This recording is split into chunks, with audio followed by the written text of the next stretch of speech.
Hello बच्चों, good morning. कैसे आप लोग? आशा करते हैं कि आप लोग अच्छे होंगे। आज हम लोग लेकर के आ गए हैं एक नए सेशन को, जिसमें हम लोग पढ़ने वाले हैं क्लास 10th के साइंस के 10वें चैप्टर को, जिसका नाम है प्रकाश के परावर्तन एवं अपवर्तन। इसके 4 लेक्चर हम लोग पढ़ चुके हैं, आज 5वां लेक्चर पढ़ने वाले हैं। तो इससे पहले 4 लेक्चर अगर आप लोग नहीं देखे हैं तो उसका लिंक आपको वीडियो के डिस्क्रिप्शन में मिल जाएगा, वहाँ से जाकर के देख सकते हैं। तो आइए, इसमें हम पढ़ने वाले हैं समतल दर्पण में जो परिवर्तन होता है, पार्श्व परिवर्तन, उनको, और समतल दर्पण में के द्वारा बने प्रतिबिंब की क्या क्या विशेषताएं होती है, क्या क्या गुण होता है उनको।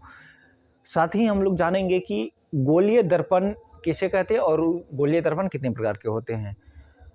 तो चलिए इस सेशन को हम लोग स्टार्ट करते हैं। अगर आप लोग इस चैनल पर नए हो तो वीडियो को लाइक करें, चैनल को सब्सक्राइब करें और कमेंट में एक बार ज़रूर बताएं कि आप कहाँ से हैं। तो चलिए हम लोग स्टार्ट करते हैं। देखिए, पार्श्व परिवर्तन, जब हम लोग दर्पण के सामने जाते हैं और दर्पण में हम लोग अपना चेहरा देखते हैं तो वो काफ़ी हद तक समान ही दिखता है।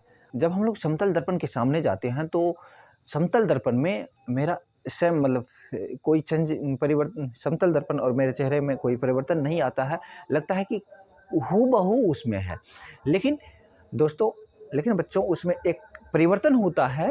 वो क्या होता है? पार्श्व परिवर्तन। पार्श्व परिवर्तन क्या होता है? उसमें एक प्रकार का जो परिवर्तन होता है, उसमें ये परिवर्तन होता है कि जब आप अपने दाहिने हाथ को उठाओगे तो प्रतिबिंब में लगेगा कि बायां हाथ उठ रहा है, और जब आप बाएं हाथ को उठाओगे तो प्रतिबिंब में लगेगा दाहिना हाथ उठ रहा है। तो इस प्रकार के परिवर्तन होते हैं समतल दर्पण में। तो इसी परिवर्तन को पार्श्व परिवर्तन कहते हैं। तो इसका डेफिनेशन हम लोग चलिए देखते हैं किस तरह से होगा। तो आइए बोर्ड पे एक बार हम लोग देख लेते हैं। इससे पहले हम लोग फिगर के द्वारा समझ लेते हैं कि कैसे होता है। जैसे देखिए, यहाँ पे एक कार्ड ले लेते हैं, यहाँ पे इस तरह का कार्ड ले लेते हैं हम लोग। इस पर लिखा हुआ है बी, इस पर सीधा बी लिख दिए। और जब हम समतल दर्पण को लेंगे, यहाँ जब हम समतल दर्पण को लेते हैं, यहाँ हमने एक समतल दर्पण लिया है। ये भाग, पीछे वाला भाग कलर किया हुआ है। यहाँ मैंने एक समतल दर्पण लिया हुआ। जब आप उस पर देखोगे तो ये उल्टा दिखेगा, उस पर देखोगे तो ये उल्टा दिखेगा। तो देखिए, इसमें क्या होता है, समतल दर्पण में वस्तु का दायां भाग प्रतिबिंब का बायां भाग लगे और वस्तु का बायां भाग प्रतिबिंब का दायां भाग लगे, तो इस परिवर्तन को पार्श्व परिवर्तन कहते हैं। तो देखिए, इसमें जब हम बी को ले रहे थे तो ये उल्टा दिखा रहा था। इसी कारण से जब आप लोग देखते होंगे कि एम्बुलेंस आ रही होती है तो एम्बुलेंस के ऊपर में लिखा हुआ रहता है एम्बुलेंस, वो भी उल्टे अक्षर के होते हैं। उल्टे अक्षर के इसलिए होते हैं कि जब आप अपने गाड़ी में लगे साइड मिरर में देखे हुए तो वो आपको सीधा दिखा देगा, यानी उसका पार्श्व परिवर्तन करके दिखलाता है, जिसके कारण आप अपने मिरर में देख पाओगे एम्बुलेंस लिखा हुआ, बढ़िया से पढ़ पाओगे। तो देखिए, समतल पार्श्व परिवर्तन के बारे में हम लोग जान गए। अब हम लोग जानेंगे कि समतल दर्पण में बने प्रतिबिंब की क्या क्या विशेषताएं होती है। एक तो समतल दर्पण में पार्श्व परिवर्तन होता है, जो अभी हम लोग पढ़े हैं। दूसरा क्या होता है, समतल दर्पण से जितनी दूरी पर वस्तु रखी जाती है उतनी ही दूरी पर समतल दर्पण के पीछे प्रतिबिंब बनता है। यानी समतल दर्पण में आभासी प्रतिबिंब बनता है, समतल दर्पण में आभासी प्रतिबिंब बनता है। तो चलिए इसको हम लोग जानते हैं। तो देखिए, समतल दर्पण में बने प्रतिबिंब का गुण। समतल दर्पण में बने प्रतिबिंब का पहला गुण है कि समतल दर्पण में प्रतिबिंब दर्पण के पीछे बनता है। प्रतिबिंब क्या होता है? दर्पण के पीछे बनता है, सामने नहीं, दर्पण के पीछे बनता है।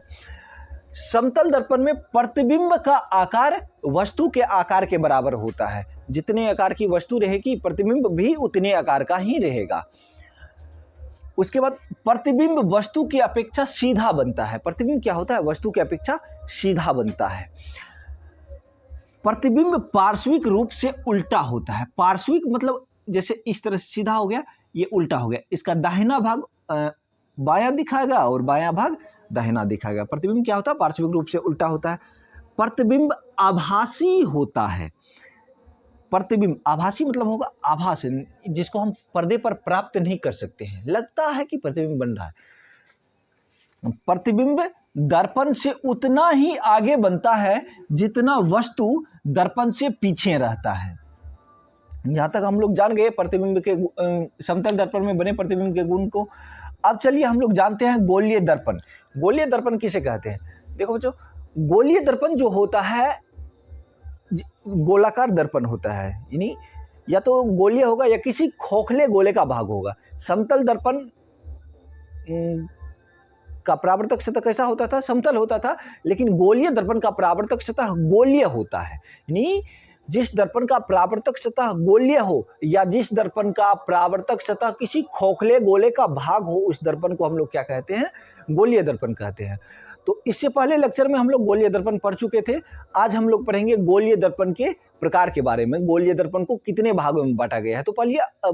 तो आइए पहले हम लोग चित्र के द्वारा समझते हैं कि गोलीय दर्पण को कितने भागों में बांटा जा सकता है। तो देखिए, हम लोग यहां एक चित्र बना लेते हैं।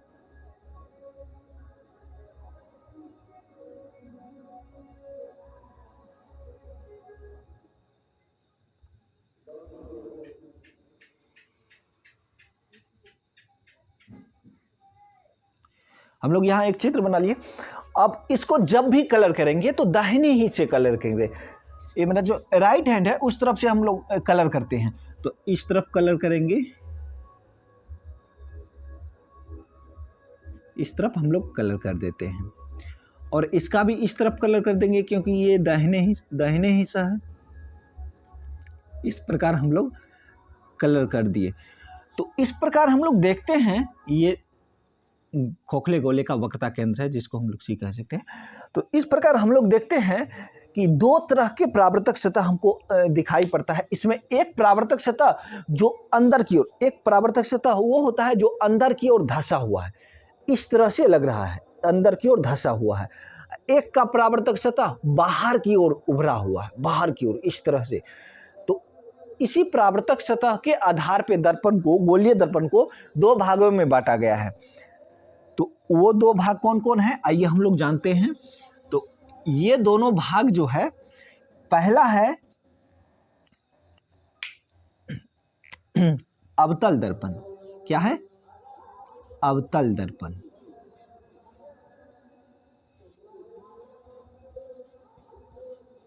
एक क्या है? अवतल दर्पण। दूसरा है उत्तल दर्पण। उत्तल दर्पण।